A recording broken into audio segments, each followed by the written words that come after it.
Labis naman ang pasasalamat ng mahigit 5,000 pamilya na nasalanta ng Bagyong Yolanda sa lalawigan ng Iloilo.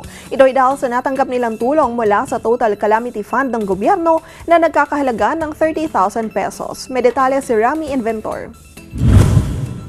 Ang bayan ng Ahoy sa probinsya ng Iloilo, isa sa bayan na sinalanta ng Bagyong Yolanda noong Nobyembre 8, 2013. Marami sa mga kababayan natin dito ang nabiktima ng nasabing bagyo ang nawalan ng tahanan at kabuhayan. Matyaga na naghihintay ang mga kababayan natin dito para mapasakamay nila ang tulong ng gobyerno. Ang paghihintay naman nila ay nagkaroon na ng katuparan dahil ibinigay na ng gobyerno ang pinakahihintay nilang tulong, ang Total Calamity Fund na nagkakahalaga ng 30,000 cash. Labis ang pasasalamat ng marami nating kababayan mula sa 34 na barangay sa bayan ng Ahoy at 5,462 ang kabuuang pamilya ang nakatanggap ng tulong.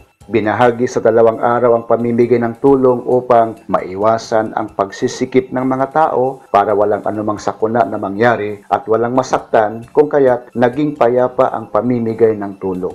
Pinangunahan ni Mayor Juan Alvarez, Mayor ng Bayan ng Ahoy, kasama ang head ng DSWD ng nasabing bayan na si Ginang Helen Herbas, ang treasurer na si Ginoong Ronstead Ascora, in charge sa Accounting Office at Treasury Office for the releasing ng calamity. Isinagawa ang pamimigay ng tulong sa mga nabiktima ng Bagyong Yolanda sa gym ng Alijo Posadas Memorial Elementary School at dinaluhan ang pagbibigay ng Total Calamity Fund ng Vice Governor ng probinsya ng Iloilo na si Vice Governor Raul Boboy Topas. Umabot sa 163,640,000 pesos ang naipamigay na tulong.